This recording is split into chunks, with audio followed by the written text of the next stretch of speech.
negotiations. It being 7:01, I'll call to order the Board of Selectmen meeting for Wednesday, July 7th, 2021. First order of business is public comment. Is there any public comment? Seeing none. We have a review of minutes for June 16th, 2021. Mr. Chairman, I make a motion we accept the minutes for June 16, 2021. Second. Motion made and seconded. Any discussion? Hearing none, all is in favor? Aye. Opposed? 5-0. We have a common victualler license hearing for 54 High Street, Nicole Boucher, doing business as the Vegan Nest Cafe. Please come forward.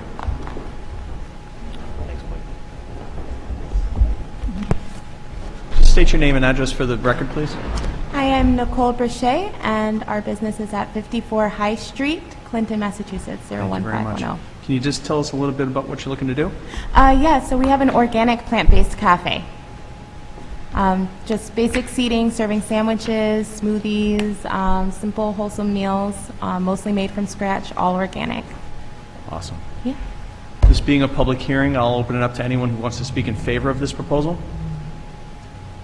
Seeing none, I'll open it up to anyone who wants to speak in opposition of this proposal. I will now close this portion of the public hearing and open up to the board. Any questions or comments? What's the pleasure? Mr. Chairman, I make a motion we grant a common victualler license right to Nicole Boucher, doing business as the Vegan Nest Restaurant at 54 High Street. I'll second. Motion made and seconded. Any discussion? I'll just say we're thrilled to have you, and I'm glad you stuck it out. I know Best of luck. you stuck a tent post in right at the worst time, and I Yeah. appreciate you sticking around. The place Thank you looks so great, much. We're very and we're excited. really excited. Any other discussion? Hearing none, all is in favor? Aye. Opposed? Best of luck. Thank you. Thanks for Thank you. coming. I ate them We have a presentation from Just Incredible's Cannabis Cultivation, hoping to move into Green Street. Welcome. This is the Weetabix side of Green Street, right? We have a couple sides. We're getting on both sides of Green Street right now. Yeah, that'd be great. Actually, yeah, that'd be great. Thank you. Thank you so much. Thank you. It's not the one, it's not the one on Cameron Hill. Oh, all right. So it's all that. Yeah. It's on Green Street. Right. But it's not Dave Dunn. That's what I'm, right. Behind. Right. I'm losing track. All right. Why don't you tell us a little bit about what you're looking to do? Hi, good afternoon. So my name is Reginald Stanfield, CEO of Just Incredible Cultivation. We are currently located in Covington, Massachusetts in a 2,000 square foot grow. A little bit about the company. We opened, and despite of COVID, we were shut down on the day of COVID shutting down Massachusetts. We battled back, made it, and now my company is looking to expand into a bigger space and actually provide more cannabis for the market. And to do that, we need a bigger building. Was contacted by Voss, broker, asked us about their building. They have it, and we started the working conversation from there. Us being a minority-owned, woman-owned, and veteran-owned disenfranchised business, we are not social equity or economic empowerment, but we still get the priority status to be moved. So it'll just be a tier expansion and relocation since we're already active. Terrific. So, yeah, we'd just be looking to enter into negotiations for a community host agreement. Yes. Are there any questions from the board? So this is just for cultivation? Correct. Okay. Well, I'm sorry, in manufacturing, but it won't be any high-level manufacturing. It'll be, at the very most, packaging others' products or doing, taking already made resins into vape carts that we sell to a dispensary, but it won't be any, processed manufacturing. Terrific. Okay. Well, I'm thrilled. I know the state's fallen a little short of their goals as far as opening up to disenfranchised, and minority and veterans. So if there's any role that Clinton can play in this, I'm really happy. Can I ask who Justin is? It's not Justin, so it's We all are. I looked through the whole thing. I'm like, there's got to be a story here. I watched the Chronicle piece and everything. Yeah, there is no Justin. Justin is more so of a mindset. One of my partners made up. We right. have a couple other businesses named Just Incredible. So, Well, we're glad you're looking to expand here, and I'll accept the motion to enter negotiations with the town administrator and town council. I'll make a motion we enter into negotiations. I'll second. Motion made and seconded. Any discussion? Hearing none, all is in favor? Aye. Opposed? Thank you for considering us, and look forward to working with you. I'd like to make- You should, at the earliest possible time, go before the local planning board, even if you go on an informal basis, okay? That will get the ball rolling.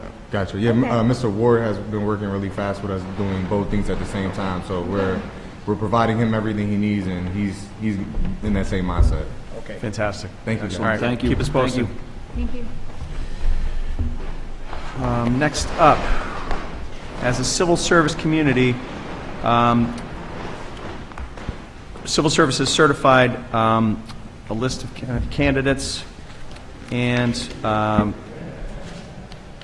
Assessment Center has worked with these candidates to come up with 3 finalists for our police chief opening. We'll call them forward. I have some questions, and I'm happy to open up to the board if anyone else does. I just encourage everyone to ask the same questions, so out of fairness. So our first candidate is Lieutenant Brian Coyne.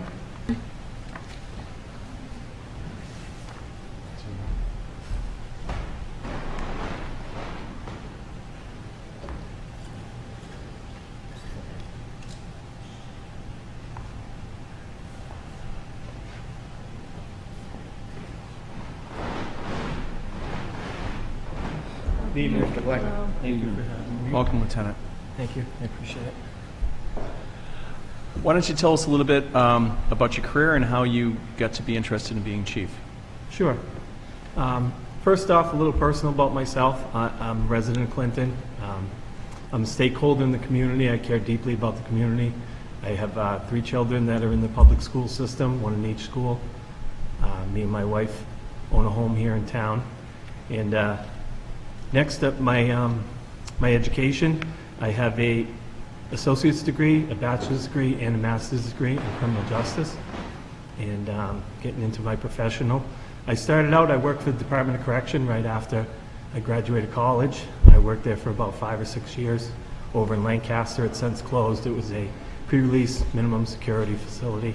And I got a lot of good experience from there. It wasn't my ultimate plan to work for the Department of Correction as a career, but it was a good stepping stone until I got on. I got hired in the Clinton Police Department 24 years ago in 1997.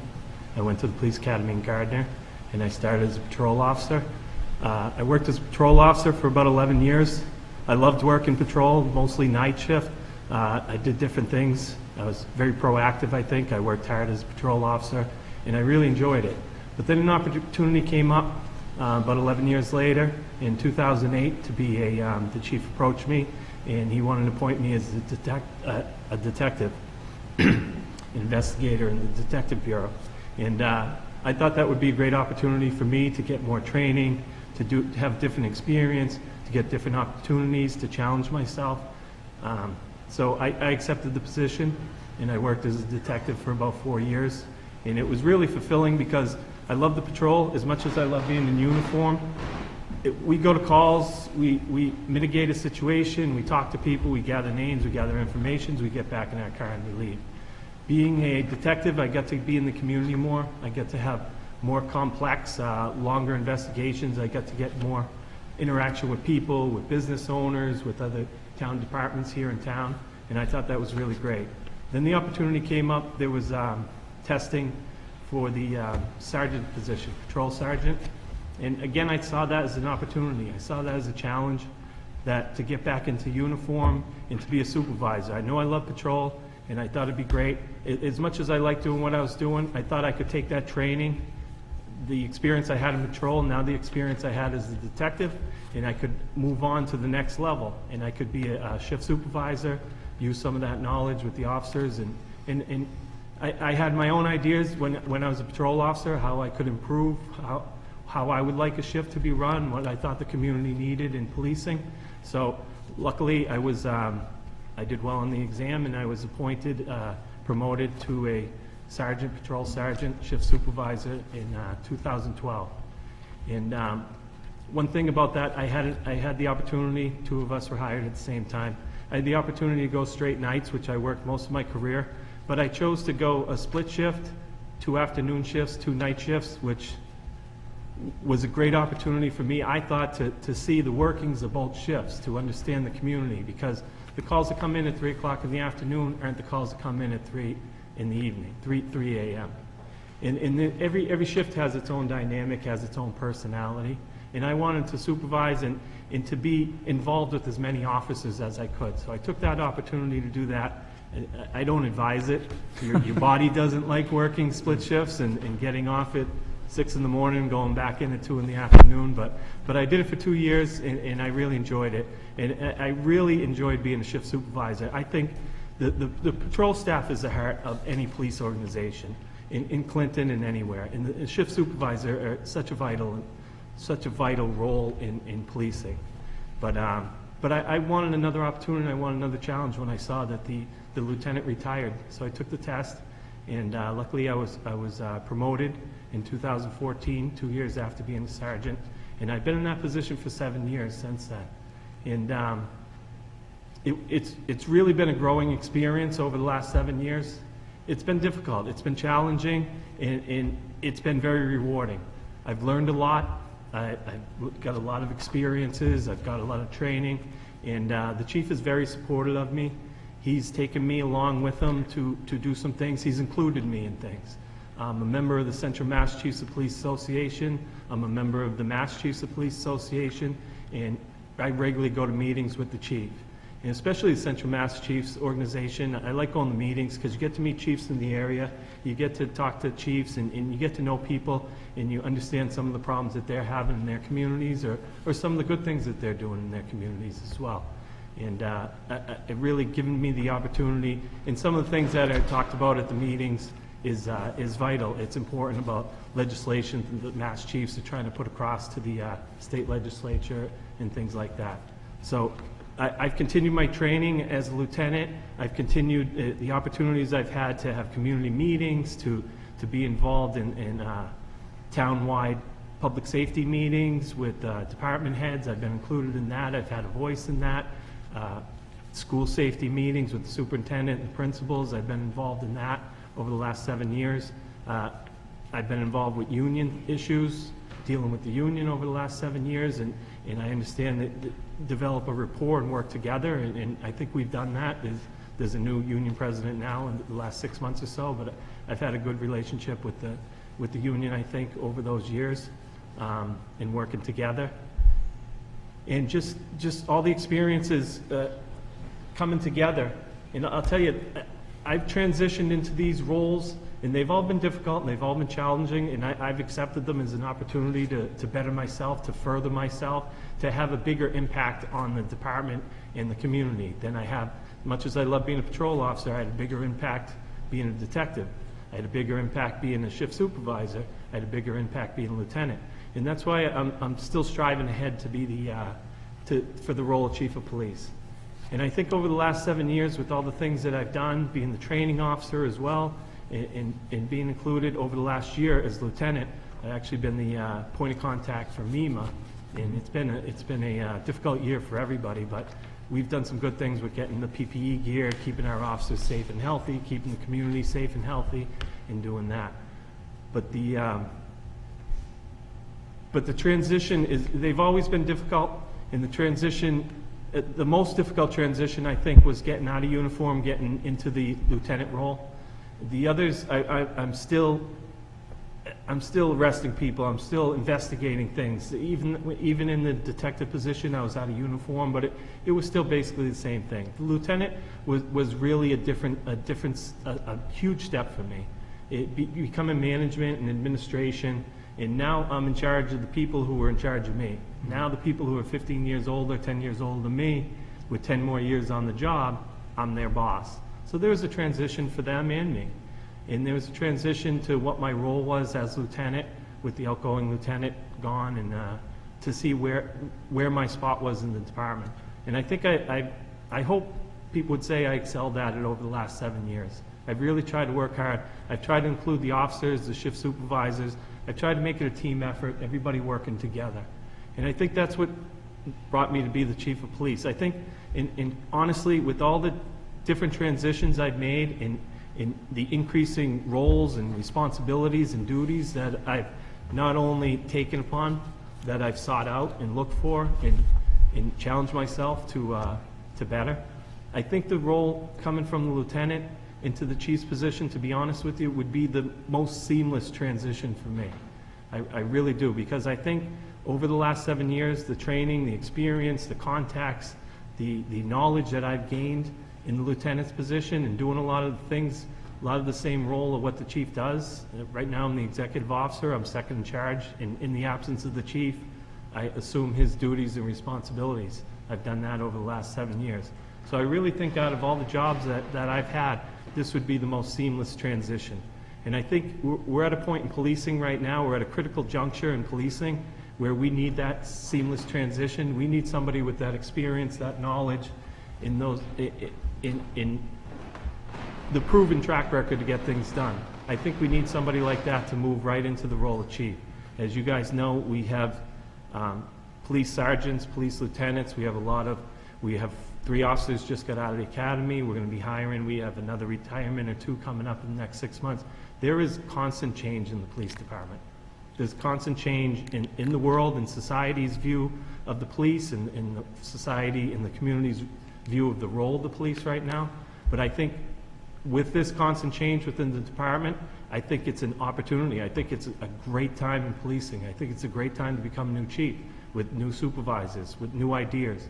And they're not, and nothing against any old supervisors, but we're hopefully not fighting the mentality of this is the way we used to do it. We're going to try to open everybody up, work together, develop new policies, develop a new way of looking at things, develop a new way. One of my most important things, and I don't think police do it intentionally or there's any ill will, but a lot of times we come up with programs and we try to solve the problems in the community. We're going to come up with this problem. It's going to fight crime. It's going to make your neighborhood better. But nobody asks the people in the neighborhood what they think of it. I think we got to get the Clinton Police Department and police in general need to get the community involved in decision making, and we need to include the community in talking about why we come up with these programs and what our intention is with the program and what we hope to accomplish with it. Because I think if you just start sending extra patrols in the neighborhood, or you start sending a walking beat, people are going to think, why all of a sudden do we need all this? So I'd like to include that. Some things I've gotten to do, I just recently met the new housing director over the Clinton Housing Authority, and I'd like to follow up with her, get some meetings going in the neighborhood over there. And there's a lot of things, a lot of ideas I've had. Being the number 2 is great, and the chief is great. And one thing I've learned from him is community policing. And I've been community policing. I think our department does great. We don't have a label, community police officer. It's not a program anyways, it's a philosophy. The whole department should be community police officers. And I think that I learned that from him, and my personality, that's the way I want to. I've been involved personally in the community with youth sports and some other things, and I care deeply about the community, and I'm a stakeholder in it. So any decisions made as chief of police are going to affect me and my family, and I want to make sure I do the right thing for the community going forward. Well, you got to peek at my questions, because I was the first one I wanted to, and if there's anything else you want to add, it seems like you covered a lot of it. I realize being a cop has changed a lot in the past 10 years. I'm just curious, looking to the next 10 years, how do you think it's going to continue to change, and why do you think you're the person to lead the department through that change? I think change has been coming. We had the President's Task Force on 21st Century Policing in 2015. In 2018, we had a law enforcement reform bill in the state legislature. This year we're dealing with the police reform bill, and we're making a lot of changes. Police have adapted throughout history. They have to. They have to adapt to the needs of the community. What I'd like to do is get a strategic, I'd like to self-assess where we're at, what we do well, what we do good but could do better, what we don't do well, and how we can get what we don't do well better, and how we can maintain it. One thing we need to do is we can't say, you can't just have a program and say, we're going to solve this problem on High Street, and then, oh, it's solved. It's not solved. You have to have a bigger picture of that. Simon Sinek, I don't know if you read his books or heard him speak, he says you have to have an infinite mindset. You have to have a big picture, and you have to look into the future, what you're doing. That's why I'd like to get a strategic plan with the police department. And I'd like to include the officers in that and absolutely get input from the community members, business owners, religious leaders, residents. And I'd like to get a list of things. Some of the things, without even speaking to the community, some of the things that I know are problem response to people with mental health. We're dealing with that right now. We sent officers to training. We have officers training and crisis intervention team training, and we're going to put that into effect. I sent an officer to training a few months back. He's an instructor now for mental health first aid, and he's going to teach everybody in the department mental health first aid, including our dispatchers. And that's going to make people, hopefully the officers recognize the situation, recognize somebody in crisis, and look for alternatives. And the crisis intervention team is the same thing. What it does too is it forms partnerships with community, with facilities, hospitals, other stakeholders in the community to recognize people in crisis, people with mental health disorders, and to find alternatives, to de-escalate situations, to find alternatives to arresting them, to charging them, to getting them into the criminal justice system. And even hopefully, even before they become a person in crisis, to deal with the situation if there's a constant call. So to answer your question, I kind of went off there. But to answer your question, a strategic plan on what we're focusing on. What are our needs right away? What are our short-term goals? What are our midterm goals? What are our long-term goals? And to have the officers involved and have a stake in setting up what we want to do, then they're going to be stakeholders and they're going to want to make sure that we hit those goals. And that's going to be a fluid document. It's not set in stone, this is what we're doing, this is what we're doing. It's fluid. We're going to revise it, we're going to evaluate it, we're going to go on with it. But there's a list of things. Our policies, I'm looking towards, I hope, accreditation so that we are the same standard at Massachusetts police departments, a higher standard, make sure our policies are up to date and the best practices in the profession. The opioid crisis, as you can see in the paper recently, some of our press releases, it's shifting away a little bit from opioid, but the drug crisis and treatment is still a top priority. We have some officers. The pandemic really threw a lot into what we were doing, what we were trying to do.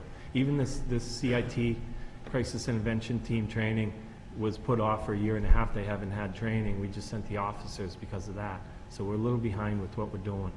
But that's what I'd like to do, and include people. And then we see a goal. Then we hit a goal, and we say, that's great. We work towards this. Now this is our goal, our midterm goal, and this is what we need to do in 2 years. This is what we want to do. We want to get this CIT team set up. We want to get the policies updated. We want to get officer wellness program. I sent an officer to training.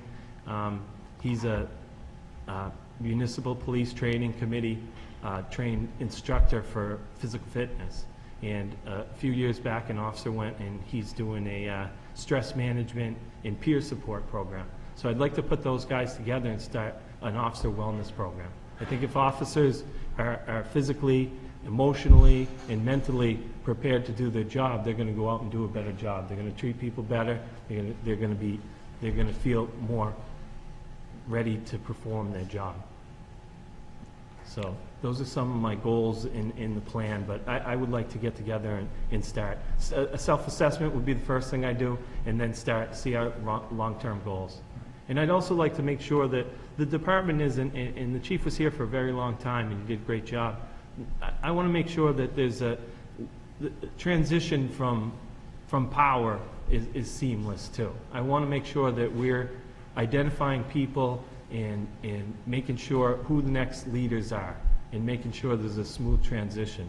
It's really, in the pandemic, and a lot of things changed it, it's really unprecedented for all these retirements at the same time, but it really does throw chaos into things.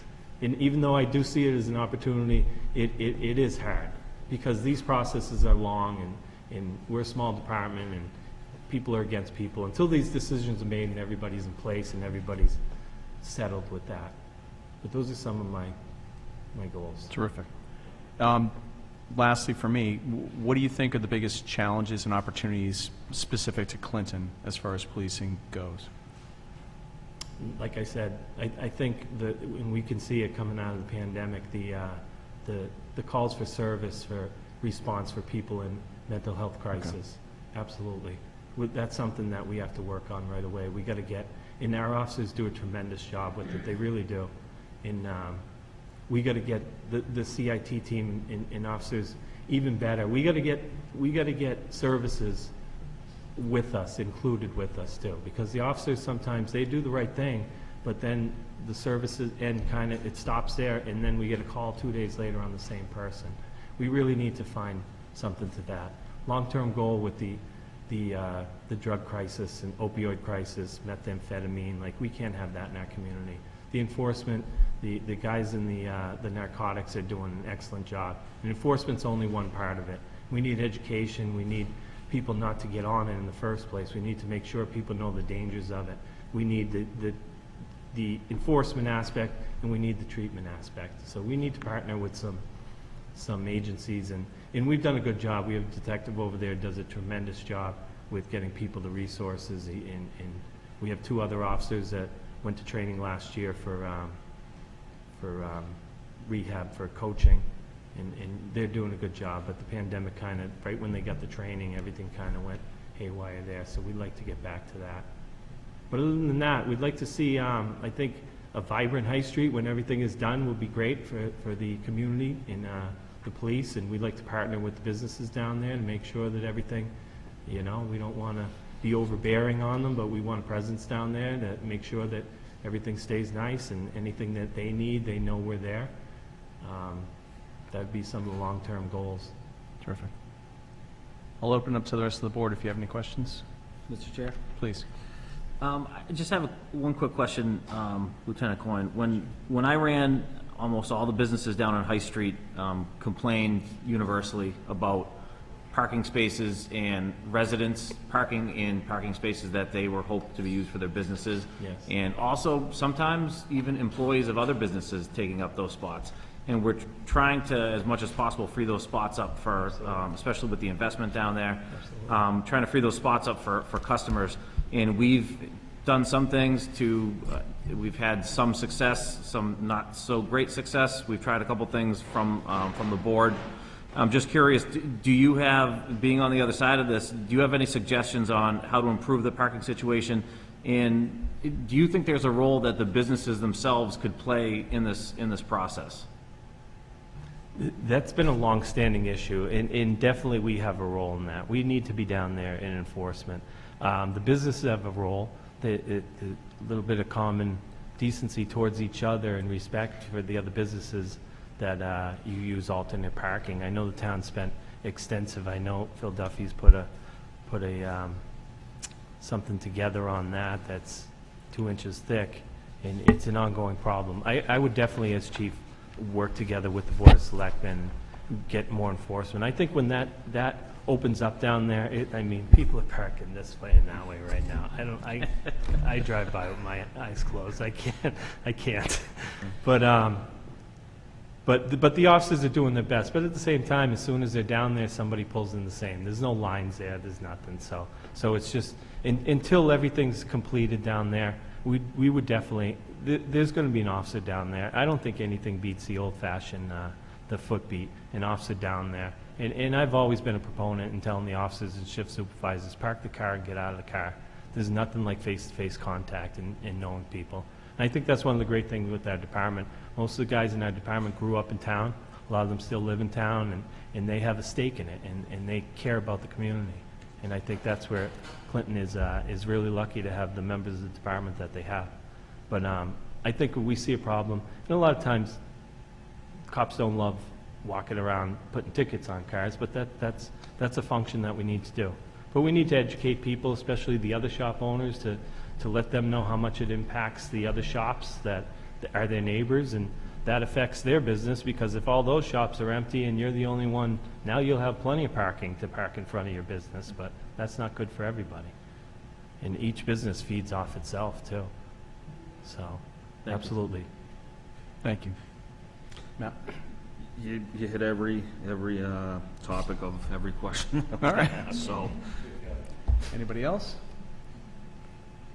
Thank you for your service, and thanks for your interest in No, this. thank you for the opportunity, and I thank Mr. Ward and Chief Levenger, and I thank the other candidates. It's been quite a process, but I appreciate you guys having me in. Thank you very much. It's our pleasure. Thank you. Thank you. Next up is Sergeant Miguel Martinez.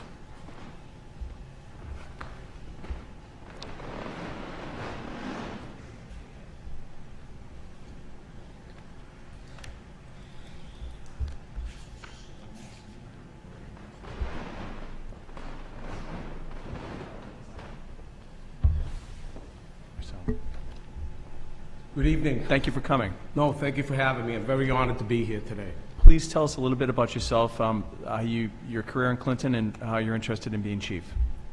Thank you. First of all, my name is Miguel Martinez, but I'm commonly known as Tippy Martinez. I'd like to tell you a little bit about myself.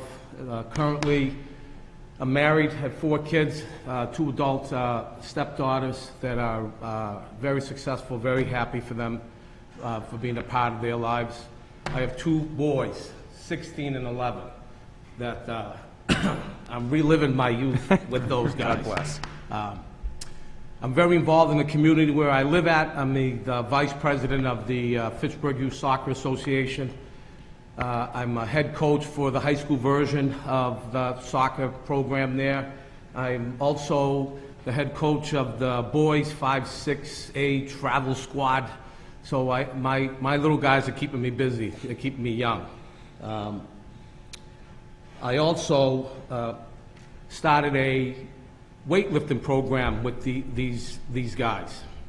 I get a lot of requests from the youth, and putting together a weightlifting program with them. So how did I get to do all that? When I came to Clinton, I was a very young man at 21 years old. I was very fortunate to be an assistant coach for the Clinton Legion baseball program when it started, and for several years after that under John Gorman, who taught me invaluable lessons on how to be a mentor, a coach. During that time, the police department, we had a lot of programs geared for the young guys, and I was involved with the Dare weightlifting program. Now, when I got to Clinton, the gym we had a very small gym, and the chief allowed me to reconstruct it and make it, and to this day, we're still doing great things there. But I also had the opportunity to coach a lot of the Clinton High football team back in those days. That was very, very, I had a great time with those guys. Now they're all men, and I'm an older man, but and I see them, and I enjoy the camaraderie I had with them. I spent a lot of time mentoring them. I also, in this town, I was always involved in any type of charity games that were there. I was always a fixture at those games. For the longest time, I was involved down on Vale Street. I was there for a number of years, making a lot of friends, having a very good time down there. I was a past and current president of the Clinton Police Relief Association. It was in the beginning stages when I was the initial president, way back in the day, was when we started having block dances and things like that, giving back to the community. I believe that's wholeheartedly the right thing to do then, and even more so today. Coming back to being the president presently, the reason why I did that was because I believed I was the one guy that could lead by example and bring back a lot of the things that we did before.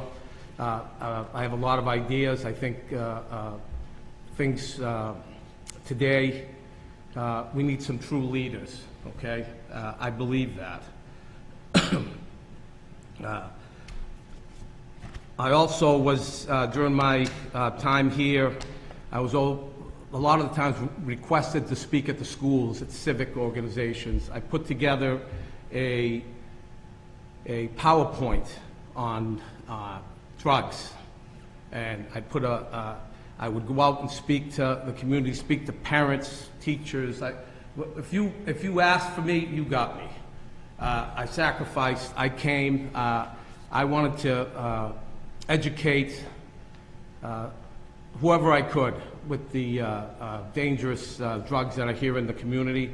And the PowerPoint was, you would see exactly what you'd be looking at in this community. It wasn't like you'd see a picture of 30 metric tons of, that you'd never see. Whatever I had was relevant to this community. I love this community. This community has been very good to me and my family. I've grew up in this community. I may live in Fitchburg, but I live in Clinton because I'm here so much. I was always in the position that I believe to give back. I've helped families during my tenure here. Long before I was promoted to detective. I want to talk a little bit about my career. When I came here, I was thrusted into narcotics work, very young, very inexperienced, with no experience actually. And I came to Clinton, and the chief believed in me, believed that I could do the job that I did. I was very successful with working undercover. I was, to this present day, I've participated in over 1,000 narcotics investigations and arrests. I have over several hundred undercover buys. Based on investigations, we've seized over $1 million worth of assets, cash, property, vehicles, and a large portion of that monies were received back to the police department. That was the only one that was providing that type of commitment back to the police department, to the community. We established some forfeiture grants and budgets that I've, along the way through the years, have managed. I continue to manage the federal law enforcement forfeiture funds that we get. Based on being promoted to the, I worked patrol, and as a young man working patrol, I worked every shift. I did everything that you could do on patrol in my career. I've been here 34 years. I love police work. I have a passion for police work. My patrol days, I was around some of the best people ever, you know, to nurture a young policeman through some crazy times. I remember walking, I could say I can remember taking the corner onto High Street, and there were several hundred kids there. Mm-hmm. You know, I remember those days, walking the beat, you know. I enjoyed every aspect of what I was doing. I was promoted to the rank of detective. I was the first full-time narcotics detective in the history of the Clinton Police Department when I was promoted. During that time, I was appointed to the North Worcester County Drug Task Force, which the resources the town of Clinton, the police department, get from that organization is incredible. The manpower that comes here, the budget saving with that, those investigations that are lengthy, you know, time consuming, and you're getting experienced officers from other agencies to come here. Several years later, based on the work that I was doing, I caught the eye of the federal government. The federal government came looking for me, and they recruited me to be a part of the Drug Enforcement Administration's high-intensity drug traffic area federal drug task force, which I went, and I thrived in that environment with the cases, the high-level cases, even more resources that I could bring back to the town of Clinton. During that, I was there for 12 years. During that time I was there, I was a leader within those organizations. I was trusted, I was afforded, I ran high-level investigations. I led people of higher rank than me at the time during these investigations. I did things that, you know, even I was very surprised that I could do. Again, being very passionate. I always said this: wherever I was, I wanted to shed the perfect light on the Clinton Police Department and the town of Clinton. My job at the time and to this day is to whoever is in charge of our organization, I'm going to try to do the best that I can to make great light of our place. I'm very proud to be a Clinton policeman.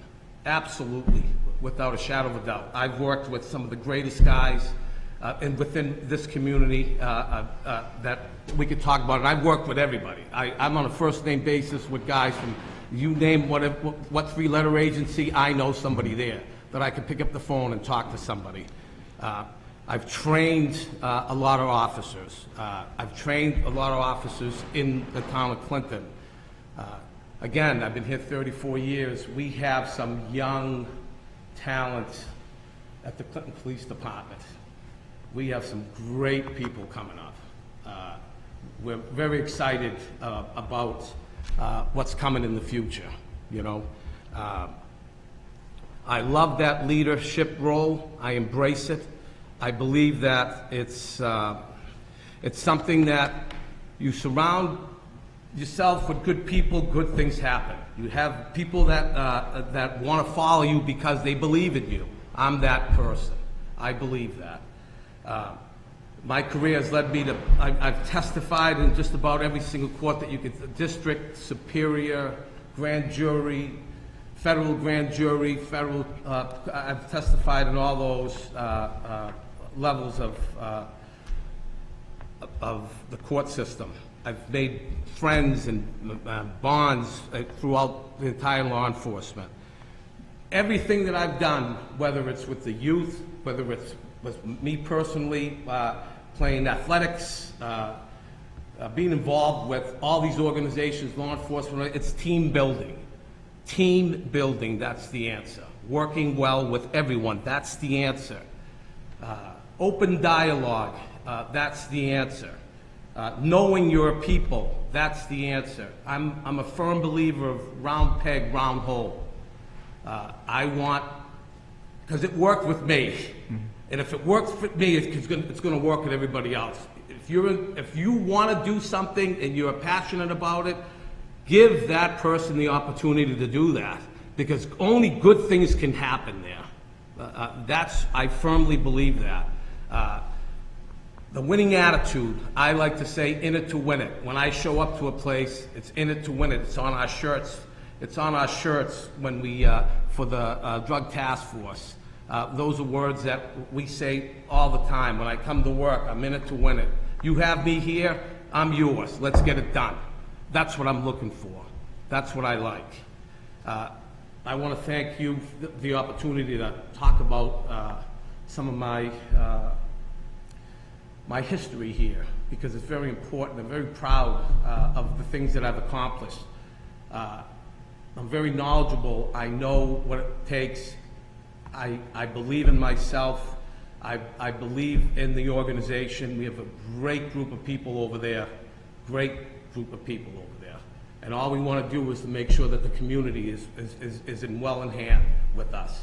Thank you. Great. I have a couple questions and we'll open it up to the board. Policing has changed a lot over the past 10 years, especially in the past few years. How do you see the job changing maybe in the next 10 years, and what are your priorities for your first year on the job to set the table for that change? Well, being around as long as I've been around, I'm going to tell you, the first thing that comes to mind is we used to have like that warrior, take the hill, let's go, you know, that type of attitude is what used to be, and a lot of good that did us. it didn't do us very well at all. I think now what we need is more of a guardianship role. We need to be more responsive to the public's needs. We need to be involved more with the community. We need to have, we need to train our guys to, in a different mindset. You know, there is this, you know, if you soften it up, the laws, soften up your approach. The approach has to be, we cannot approach in an aggressive manner. We need to embrace our community. We need to embrace the people. We need to have them on our side. There are people that don't support, don't believe in us. We have to build the trust. We have to build that trust, and I think that that's something that we can do. The aspect of what are my what are the goals for me, if I was so lucky to be appointed police chief here in the town of Clinton, I think the first thing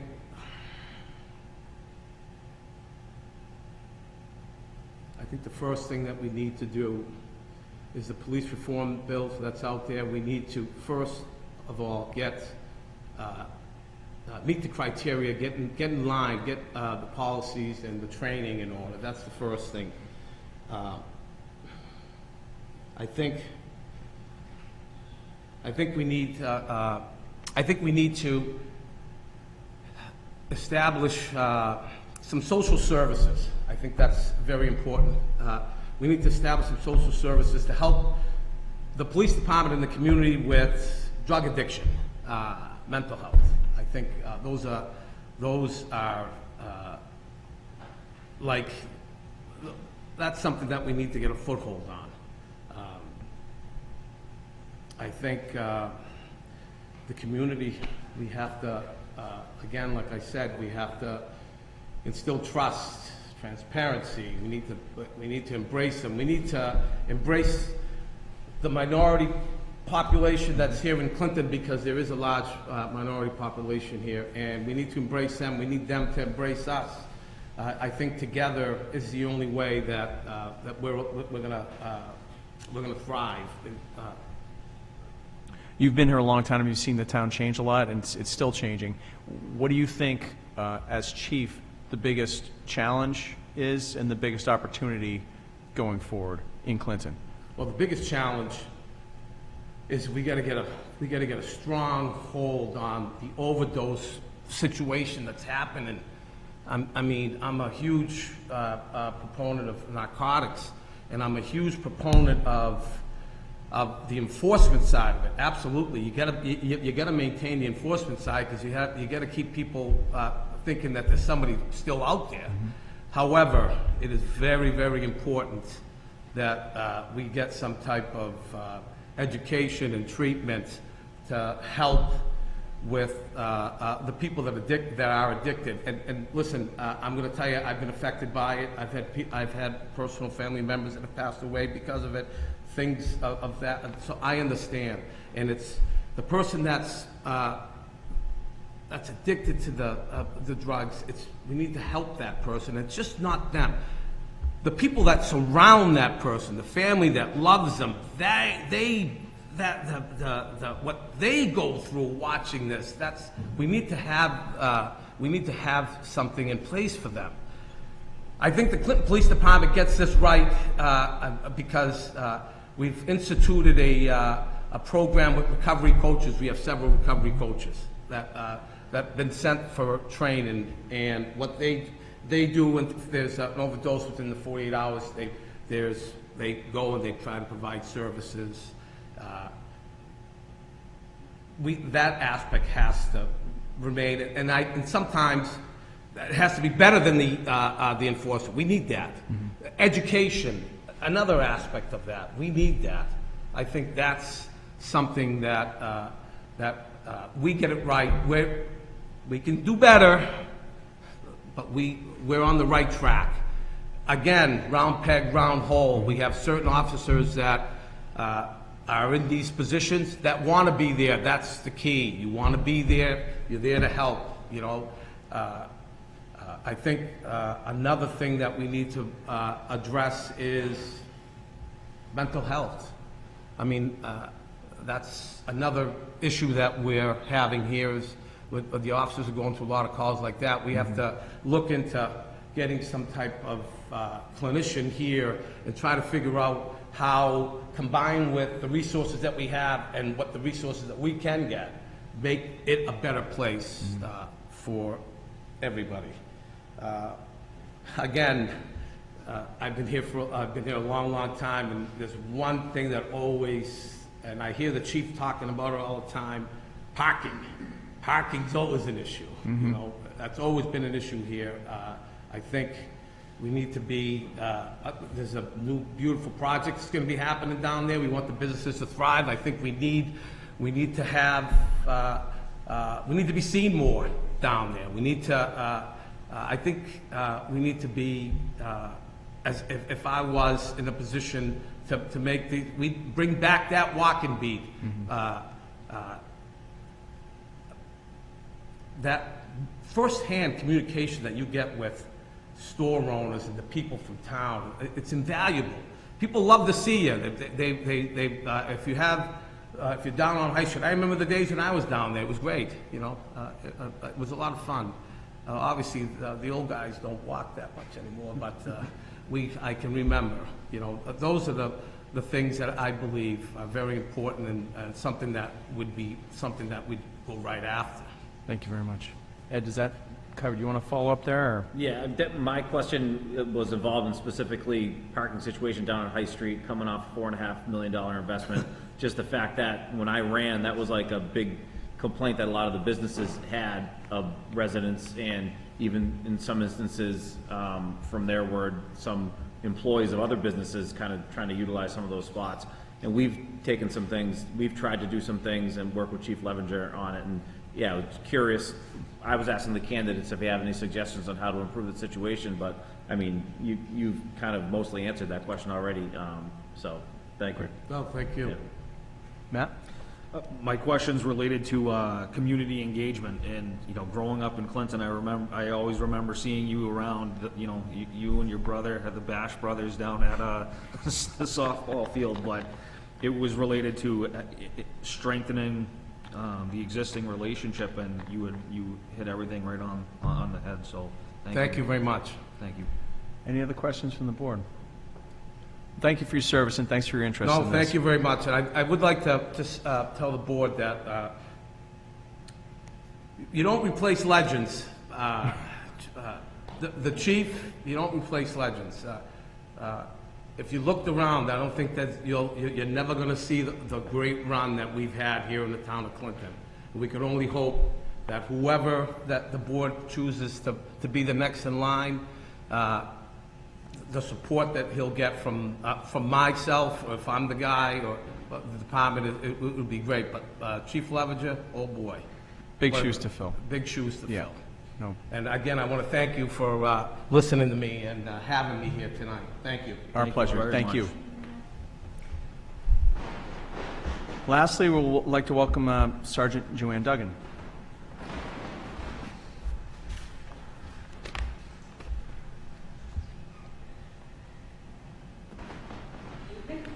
Hello. Thanks for coming out. Please tell us a little bit about yourself, your career, and why you're interested in being chief. I'm Sergeant Joanne Duggan. I've been a police officer for the town of Clinton for the last 23 years. It is an honor and a privilege to sit before you as a candidate for chief of police.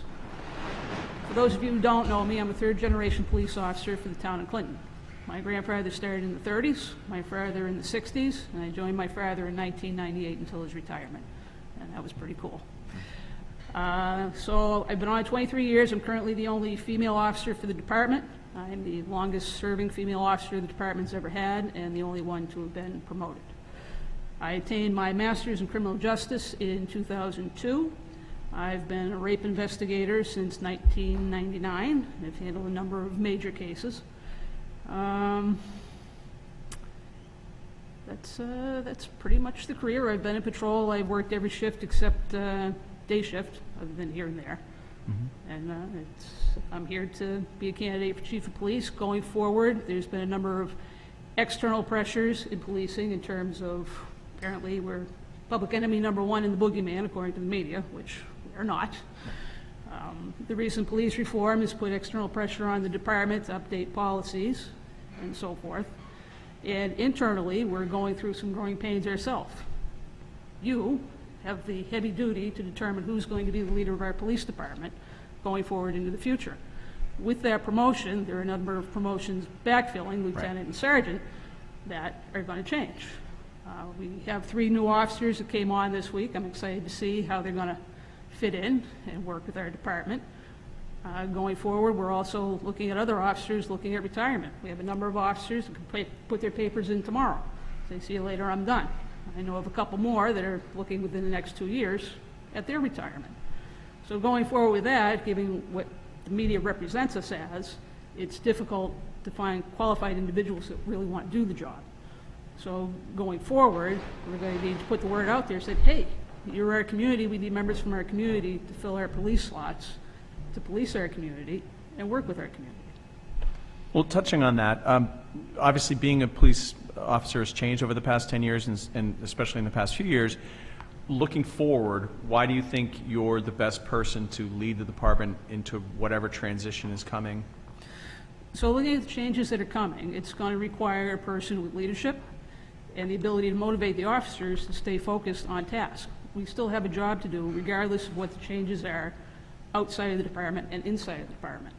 Policing is a job that over your 30-year career, it's going to change from day 1 to day 10, a month down the road, 10 years down the road to your last day. It's constantly changing, from case law to new laws being made, to new policies, to new standards that the civilians and citizens want. So it's a job that's constantly in flux. And understanding that, you have to be adaptable.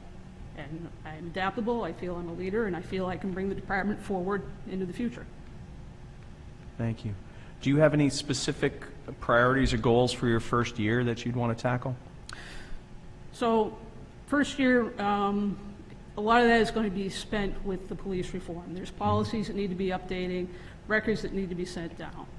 Community-wise, I would like to do more outreach in the community. I would like to meet with the various churches in town so that we can meet with the citizens of those churches and say, hey, this is your police department, this is what we do, this is what we offer.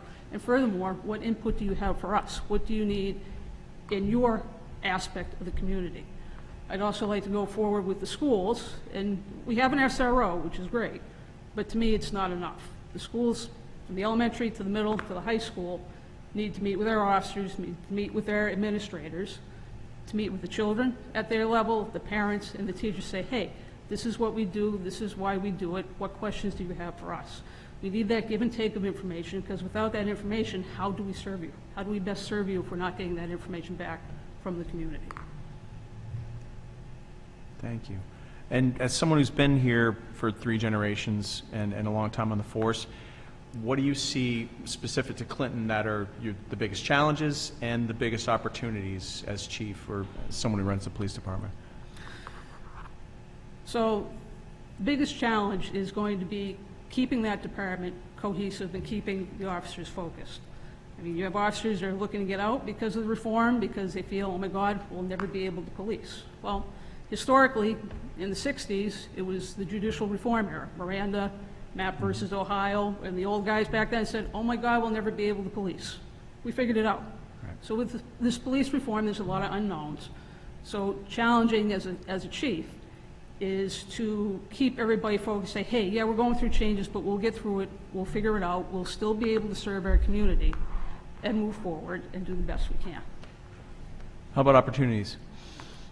Opportunities as chief, again, I've never been one that's been into, the service, the Elks and whatnot and things like that, only because from my point of view as a 3rd-generation police officer, you kind of develop conflict of interest when you're in that because, well, it's hey, Clinton, it's you're part my of the buddy job. down the Elks, why are you Right. arresting me? Can't you give me a break? So from a patrol standpoint, I avoided those things. As chief, that's an opportunity to meet people on a different level and receive more information and give more feedback from different members of the community.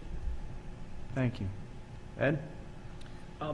Thank you for being here tonight, Sergeant Duggan. My question is in regard specifically to High Street. Just when I had ran, a lot of the businesses consistently had complaints about residents and some other businesses occupying spots that would normally be used for those businesses. And just with the big investment that we have down there, and we've worked with the chief in the past, we've tried to come up with some ideas ourselves to try to resolve the issue.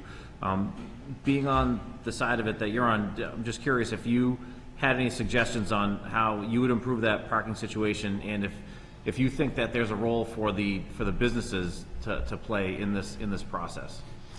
So, needless to say, that has been a long-standing issue, long before I got on. And, it's an issue, okay? I can remember walking the beat and down there writing tickets. Doesn't make people happy, but you do it. So going forward, I would appreciate more signage from the DPW down the length of the street, whether that's they're painting 2-hour parking on the road. Again, having walked the beat and done that parking detail, I've had people, well, how am I supposed to know? Where are the signs? And again, it's the nature of the street. There are signs up there, but people want it right in front of them. Mm-hmm. So cooperation with the DPW on that for better notification, I think would be helpful. Again, notification is great, but without enforcement, people are just going to do what they want to do. So it's up to us to get down there, do the enforcement, and do what needs to be done. I have been down there as a sergeant, and I've spoken to some businesses, particularly some of the hair places. They're like, well, sometimes our stuff takes longer than 2 hours. Right. I don't have that problem, but apparently some people do. So as I talked to them, I said, well, I understand that. If that's the case, just, let us know that. Let the beat officer know that, or let the supervisor know that, hey, I know this person was there for 2.5 hours, but this was why. Right. And work with them on that. Right. And that's something that's reasonable, and it's basically small town reasonable, and we can do that. Okay. Thank you. Matt? Excellent. So, thank you also. Based on the experiences within your previous role, is there something that you would implement or improve upon in order to strengthen the relationship between the Clinton Police Department and the community?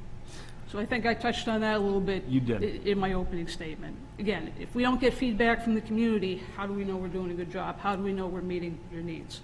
So again, it's part of one of the other questions, meeting with the Rotary Club and whatnot, and is good, but that's only one part of the community. So as an administrator, I would look to reach out to other parts of the community that maybe we haven't had good contact with or good information flow with. And again, as it's part of my opening statement, that's part of what we look to do also with the schools, so that the kids, the kids get the message, hey, media says you're the boogeyman. Well, we're not, and you need to understand that. And we need to have that information and flow. Are there any other questions from the board? Thank you for your service, and thank you for your interest in this position. We're very fortunate that we have 3 really qualified candidates, and we thank you for your interest. Well, thank you for having me. Like I said, it's a pleasure and an honor, and you guys have a tough decision to make. So, good luck. Thank you. Thank you very much.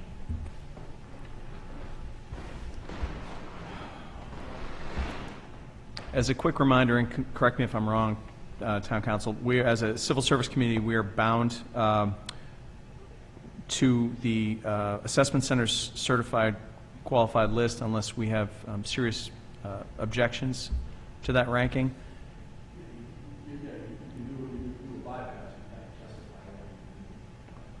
And it's I'm told that the candidates have had opportunities to appeal the certification from the Assessment Center and have waived that right.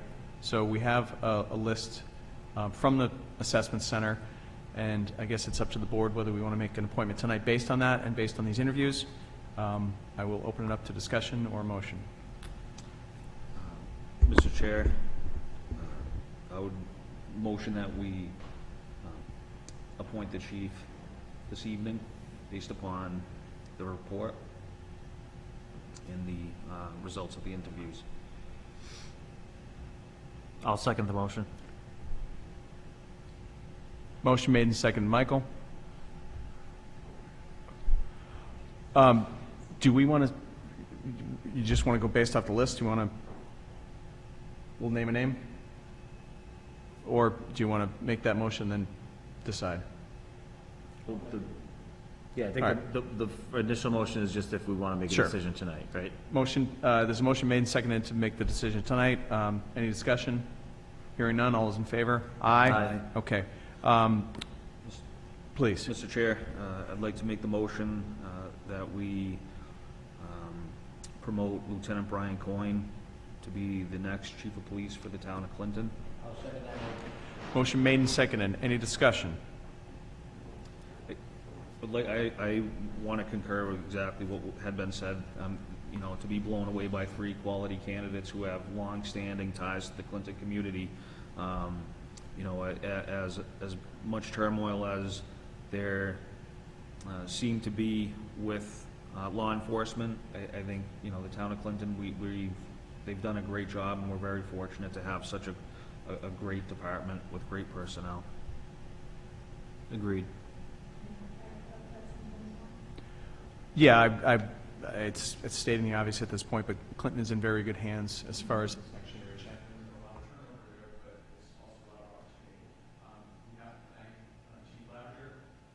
Not only his decades of service, but being willing to step up and hold down the fort while this process, which sometimes takes much longer than we would like to make sure that it's a seamless transition. And thanks to town meeting approving a second lieutenant position, I'm hoping that the other candidates are interested in continuing up the ladder, in addition to other people in the department. Like I said, we have a tremendous opportunity there to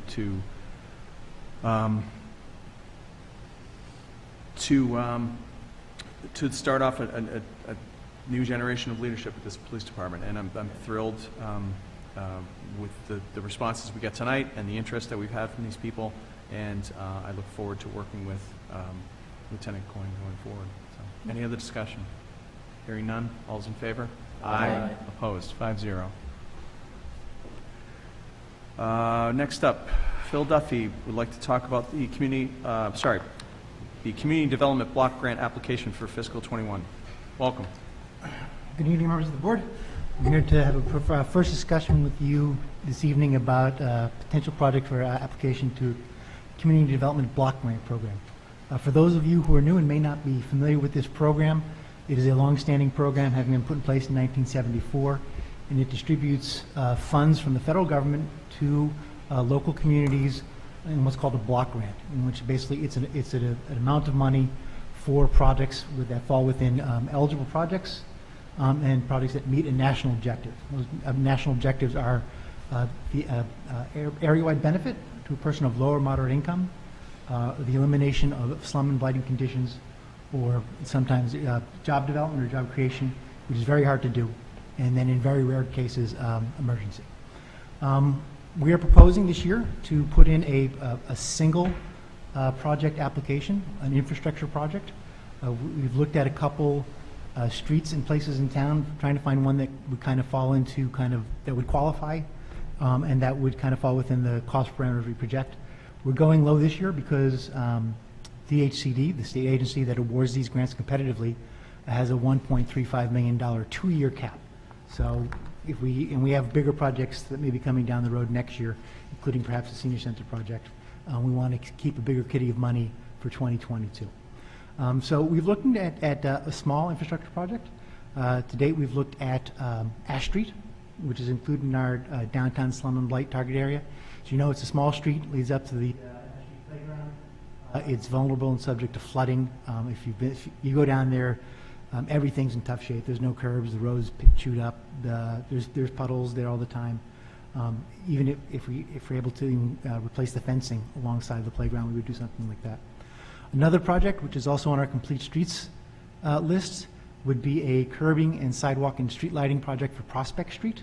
That would connect High Street up to the Walnut Street project and beyond up to Chestnut Street. That's a sidewalk that's in terrible shape. We actually did the road paving a number of years ago, probably about 8 or 10 years ago.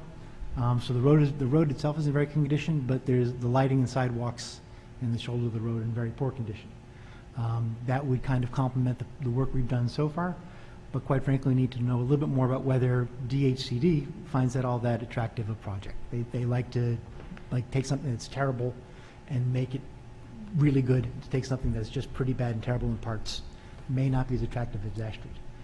We've looked at some other projects, but quite frankly, Clinton's LMI data, low and moderate income data, is getting harder to support based on census data. 9 years ago, the data goes down to as low as a level called the census block group, and there are 10 in Clinton. 7 years ago, 5 or 6 of them qualified. Now we have 2 that qualified. So it's an indication that, at least by the data that the Census Bureau collects, we are less low and moderate income than we used to be. That said, the projects we've looked at outside of the slum and blight target area, which would have to otherwise qualify on an income basis, are portions of East Street or Spruce Street down in Germantown. Those projects, though, will be much harder to queue up because they're not already qualified, unlike the projects in downtown. Those have been qualified through the slum and blight report that we did in 2015. So really here, just kind of throw it over the transom, see what you guys think. There'll be a required public hearing between now and the application deadline, which is September 10th. So I'll probably want to get on your agenda. It has to happen sometime before August 23rd. So whenever you're having your August meeting, we'll see if we can do that. We're hoping to work with CMRPC, the Central Mass Regional Planning Commission, on this application. Neither our longstanding consultants, Community Opportunities Group, nor MRPC, our Regional Planning Commission, have capacity any longer to handle as many communities as they have in the past. So we're looking to work with a new partner in writing the application and then administering the program. So we're just, what do you need from us? I was just wanting to give you, if I'm here to answer any questions you have about the Community Development Block Grant Program. If anyone is interested to know what other kinds of projects are eligible, I'm happy to let you know, kind of elaborate on the program. What we're looking at now is something that's probably about a $500,000 project. That's an infrastructure project. Mr. Chair, you know, the idea of Chestnut Street and improving the sidewalks there, I think is a great idea, because that essentially becomes one of the first welcoming points to people coming in from Route 70, and it's heavily traveled. There's always a lot of foot traffic. Oh, no, I'm sorry. I'm sorry. Okay. I'm sorry. I said Prospect Street. Prospect. Up to Chestnut. I thought you said Yeah. Chestnut. Ash Street needs attention. Yeah, Ash Ash. Street. Okay, so Elementary school is always flooded down here. Prospect Street. Prospect. Yeah. So I thought you said, that's all right. Okay, so Ash Street in the same token, absolutely agree. I mean, their catch basins are already filled with water before there's even more water to be caught, so. Great. We'll put together an application, reach out to DCG Associates, that does most of our work in town, to get them to prepare some drawings for us and a cost estimate to include with the application. And we'll put one in. But right now we're leaning towards Ash Street because it is, I think it's going to be a better looking project to the funder, and would really make a big difference. They give you any clue ahead of time whether you're on the right track, or it's kind of all or nothing? Like, as far as, you couldn't give them one or the other? Well, we'll talk to our engineer, see if Okay. he has any insight that might change our minds. But Yeah. yeah, we can talk to the funder real quick. But to be honest, it's more of a feel, they won't give you a committal answer. It's kind of Yeah. more of a feel thing. Sure. So we'll talk with the people at CMRPC who do this with us. And if we were going to meet the 4th or the 11th of August, would that work for your timeline? That would work, yeah. Okay. The 11th would probably be a little better, because give the engineer a little more time. All right, well, we'll figure that out later. Okay. Any other questions? Yeah, Ben? Phil, what's the timeline of this, you know, from when we apply and get approved and would start actually breaking ground on some of these streets? You Well, know- in one respect, we're kind of at the mercy of the funding agency. Okay. And quite frankly, they only elected to put out a round for 2021 2 months ago. Originally, Okay. there was going to be no round in 2021 because they're so backed up with COVID money. Mhm. But a number of communities raised concerns, so they put together a round quickly.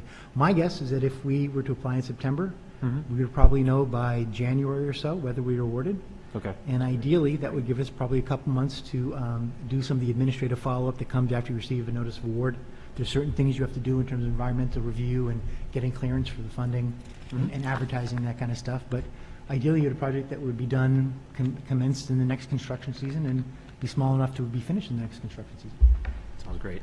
And, Mr. Chair, just to follow up, Phil, I know we had talked in the past about applying some funds to I think we were calling it a downtown coordinator. Is that still in the works, or still the line of thinking? I have a template job description on my desk right now. So Perfect. we All right. take Thank that you. sooner. Thank you, Mr. Chair. Any other questions?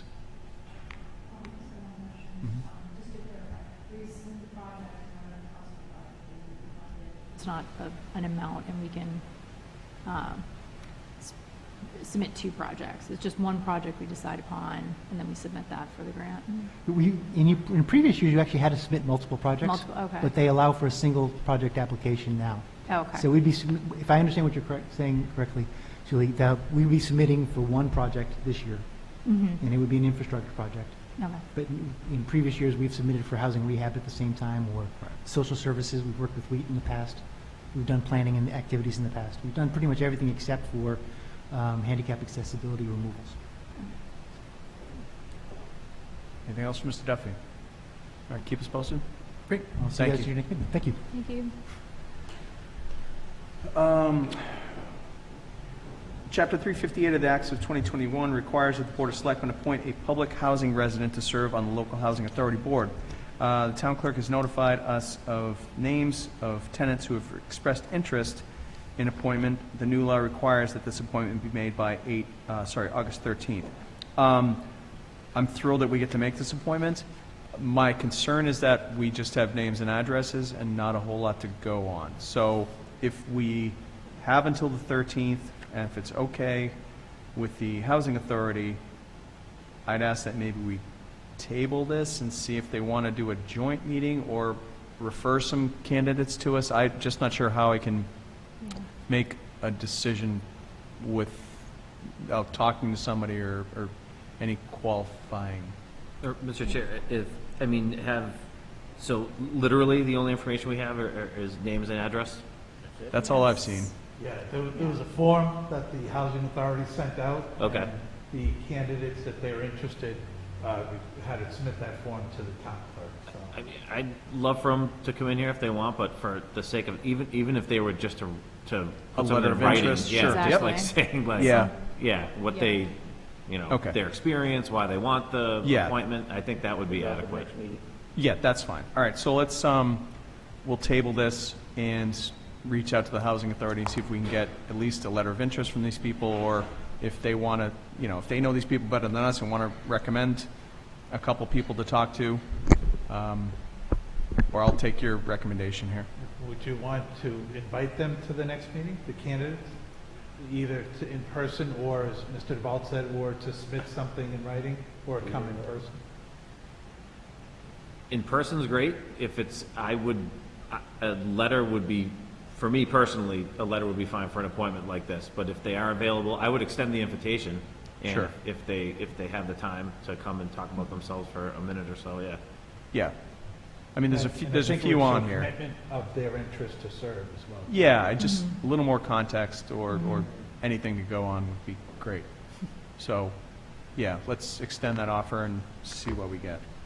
Volunteers are rare. We don't want to scare them away, but. No, exactly. I just, we can do alphabet, I'm just picking names out of a hat at this point. So, I'm thrilled that we have the interest, and it's a great job, Yeah. and it's great to have that representation. I just want to make sure we get the best person, so. Speaking of which, the Board of Trustees of the Bigelow Library has notified us that one of their members has resigned, and they would like a joint meeting in August to make an appointment. So I guess it is up to us to advertise and then schedule that joint meeting. I'm Right, assuming they're exactly, ready to Mr. go Chair. ahead. If the board has, just any parameters to advertise or to, seek recruitment for interested individuals. So if we could just put a block ad in the paper and put something on the website, if that's acceptable. Yeah, I mean, that works for me, and if the library can put something out on their social media and stuff. Do we have any idea how much left is on this term? Oh, sorry. Hi. Come on, Mary. Sorry, I didn't see you. The position was just elected last year, so this would be, so they would have 2 years left. Okay.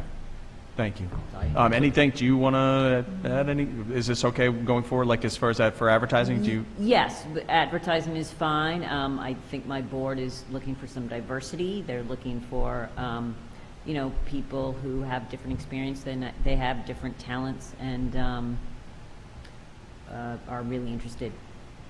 So, you know, we've all reached out to people that we know that we think might be good mix. Yeah. A good fit. Good.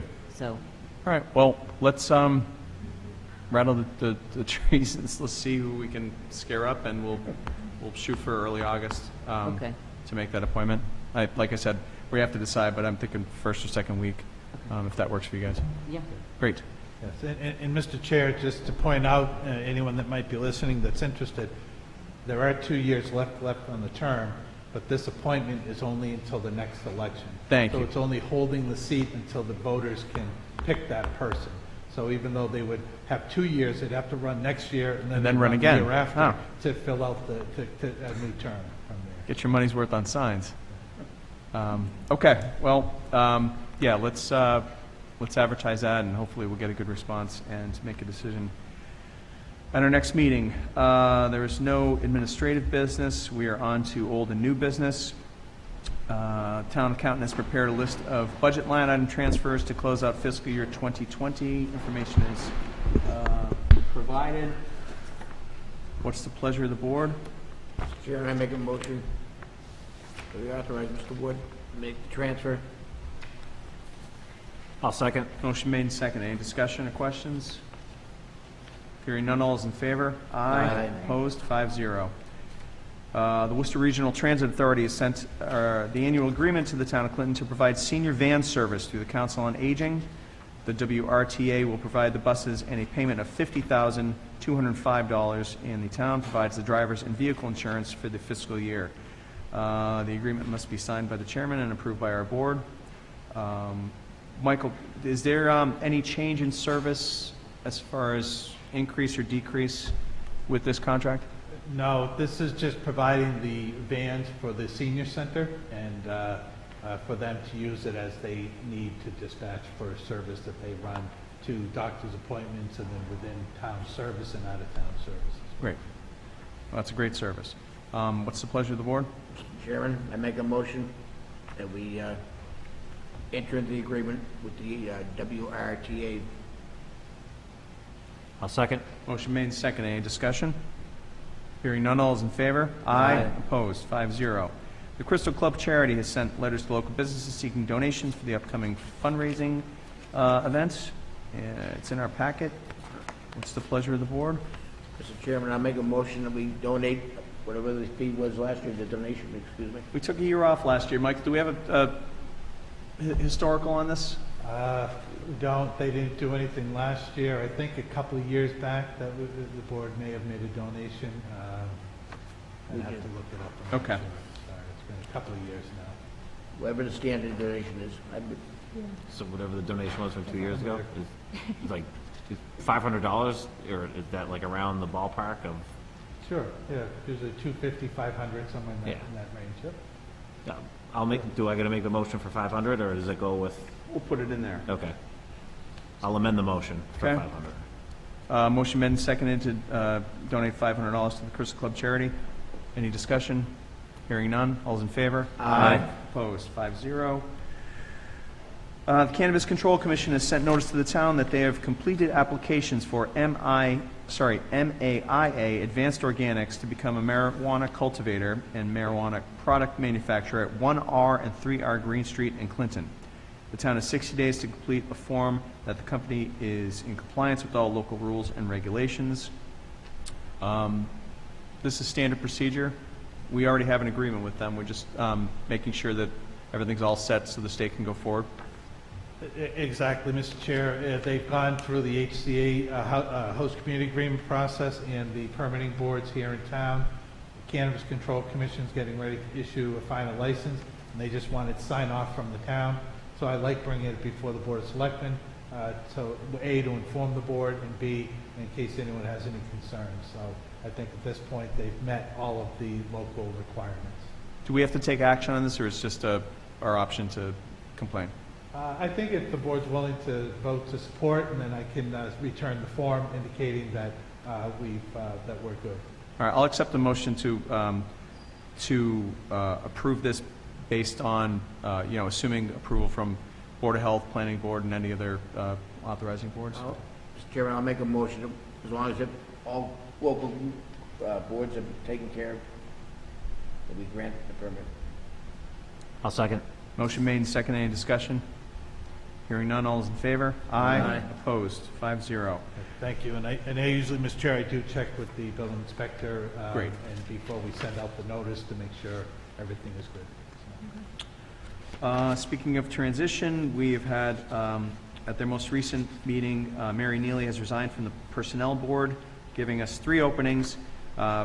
Fortunately, we also have 3 citizen-submitted letters of interest for appointment to the Personnel Board.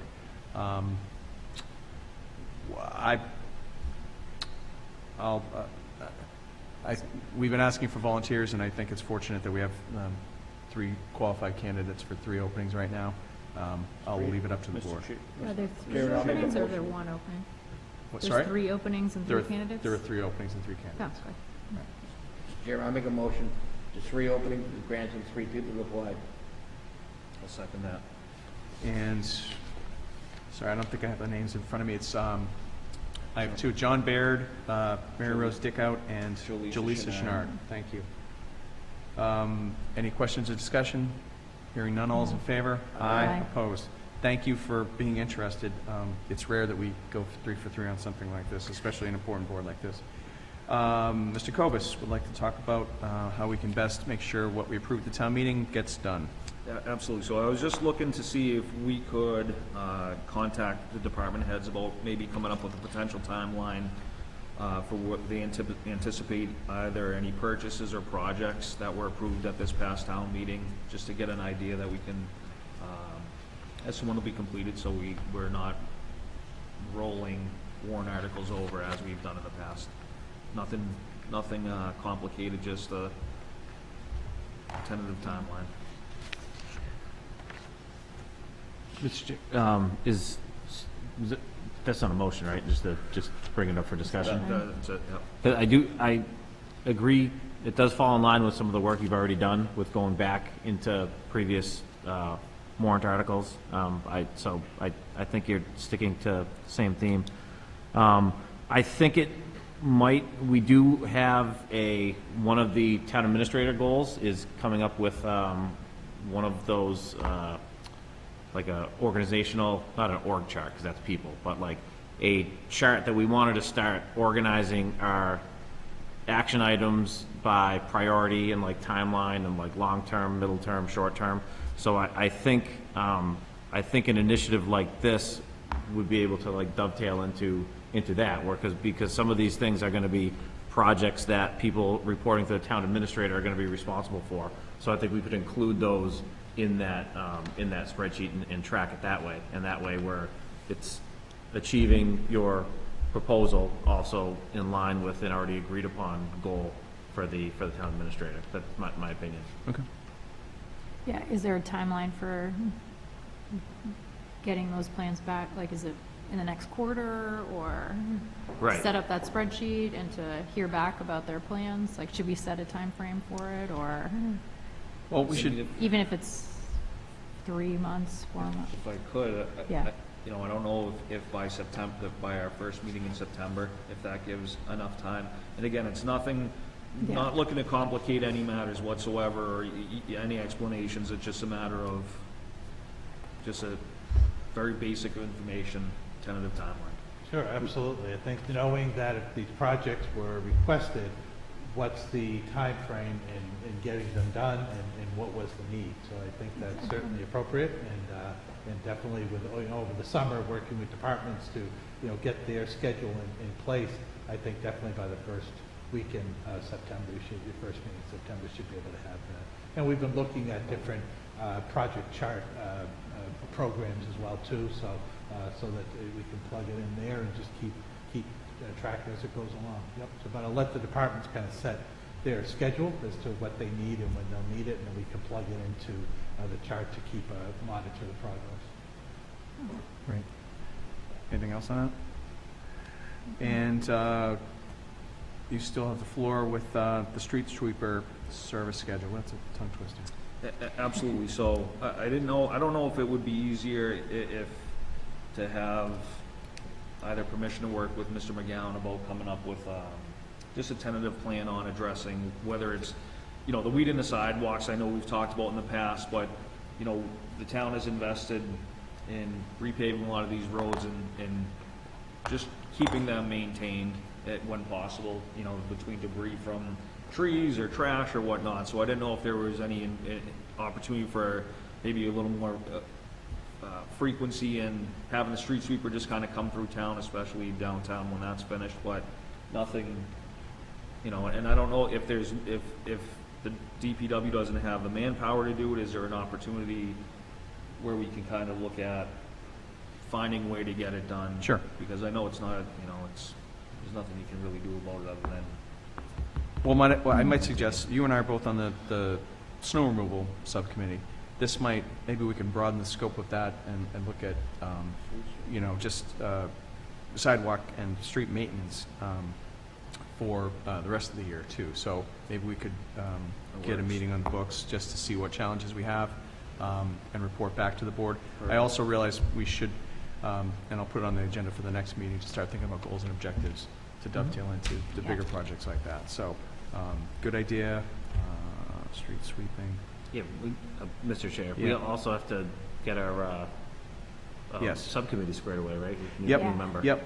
And it's not as heavy as I thought. Mr. Connolly has weaned himself off of quite a bit in the past few Trying to years. say, nailed it in his last year? Right. So I'll have an update on that next time too. That's all I have here. I see Ms. Hisman out there. Just, we have a letter in general correspondence. As far as late night closings, is that something where it goes forward and we don't decide on those anymore? It's just whether we don't want them? Right, yeah, I think the board had indicated that as they come in, that we'll notify the police, we'll add them to the list. Unless there's an issue going forward, then we can bring it to the board's attention. So you're good to go? Yeah. Sorry, I know. Jump into public comment next time. I'll save you a couple hours. Sorry. I got one thing. Yes, go ahead. Just one thing. Is there any possibility of having the facilities department look at the entryway into the conference room on that floor? Oh, Because The squeaking? yeah, I know, it it's becomes very very, loud. No one's going to sneak up on us. well, it's just a matter of, it almost overpowers Sure. this, what the audience is hearing, because it's, and I know it's an old bill. If there's nothing that can be done, there's nothing that can be done, but a low Maybe there's hanging something. fruit. The creaky boards? I know. Sure. It's, It is rather loud if you sit over here. sit over there. Yeah, that's right. He's deaf in an ear. I was going to say, All right. I'm even hard of hearing in this area. That's it It's for all the new rather loud. business. Any committee reports? Hearing none, we will be entering executive session on Article 6 of the open meeting law to discuss landfill property access negotiations. And I'm going to lean on town council here. We may be returning to, Okay. okay. So we may or may not be taking a vote on this in open session, depending on our discussion in executive session. So people watching just watch like 1988 highlights of football or something, or until Switch over to the superstars, right? yeah. Yeah, We definitely, we're just on a potential Pause. time Okay, schedule so they here. and stand so, by at their own. Right. If they have the time. So with that understanding, I'll do a roll call vote to enter an executive session. Mr. DeVault? Aye. Mr. Kobus? Aye. Mr. Busnell? Aye. Ms. Purus? Aye. And the chair is aye. We are now in executive session. We will return at least to adjourn. Thank you. Does